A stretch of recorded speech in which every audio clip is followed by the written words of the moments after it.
গোছাতি কেলেগদা জ্যোৎকেশব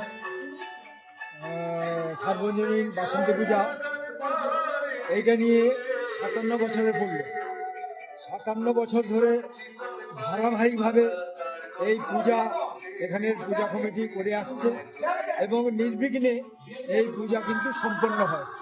এখানে প্রচুর লোকের ভিড় হয়। সপ্তমী থেকে দশমী পর্যন্ত সমস্ত ভক্তবৃন্দরা আসে। নবমীর দিনে এখানে নরনারায়ণ ভোজন করা হয় এবং সেটা প্রায় 3000-এর মতো ভক্তরা আসেন এখানে। তারা এই বাসন্তী মায়ের প্রসাদ পেয়ে যান। এইভাবেই আমাদের পুজো ওই 57 বছর ধরে চলে আসছে এবং আমরা যে উদ্বোধন করি নানা গুণীজন মহারাজরা আসেন, এখানে বিডিও সাহেব আসেন, সভা পঞ্চায়েত সমিতির সভাপতি আসেন, আরও অন্যান্য নারায়ণচন্দ্র ঘড়ই, রবীন্দ্রনাথ মাস্টারমশাই, রবীন্দ্রনাথ জানা, এখানে প্রধান উপপ্রধান, সমস্ত সভাপতি সহসভাপতি সবাই এখানে এসে এই ঠাকুর উদ্বোধন করেন। এই বছর ঘাটাল রামকৃষ্ণ মিশনের মহারাজ এসেছিলেন। উনি এখানে পদধূলি ধন্য হয়ে এখানে আমাদের পুজোর অনুষ্ঠানে উনি উদ্বোধন করতে এসেছিলেন। আপনার নাম কি?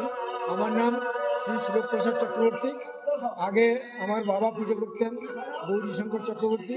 তিনি পরলোক গমন করার পর আমি এখানে পুরোহিত হিসাবে আমি নিযুক্ত হই এবং আমিও অনেক দিন ধরে এখানে পূজা করে আসছি। বিগত কতদিন ধরে আপনি পুজো করছেন এখানে? এখানে বিগত 20-22 বছর ধরে আমি পুজো করছি।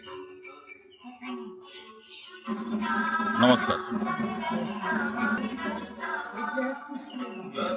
আপনারা দেখছেন গোছাতি বটতলার বাসন্তী পুজো, যে পুজোটি বেশ কয়েকটি গ্রামকে নিয়ে এই পুজো চলে আসছে দীর্ঘ 57 বছর ধরে।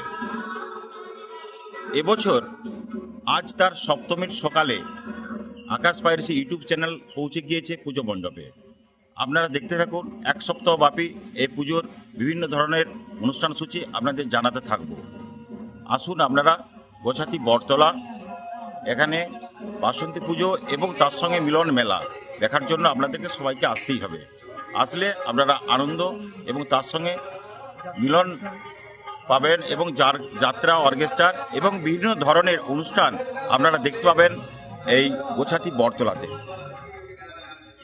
আমি এখানে এসে দেখতে পেলাম একজন বৃদ্ধ বয়স্ক, তিনি পুজো কাজে নিযুক্ত হয়েছেন। ওনার নাম কি একটু বলবেন? ওনার নাম হচ্ছে বিনয় চক্রবর্তী।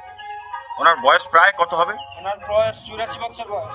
এই বয়সে উনি পূজার সঙ্গে অ্যাক্টিভভাবে যুক্ত দেখতে পেলাম, সহযোগিতা করছেন, খুব ভালো লাগছে।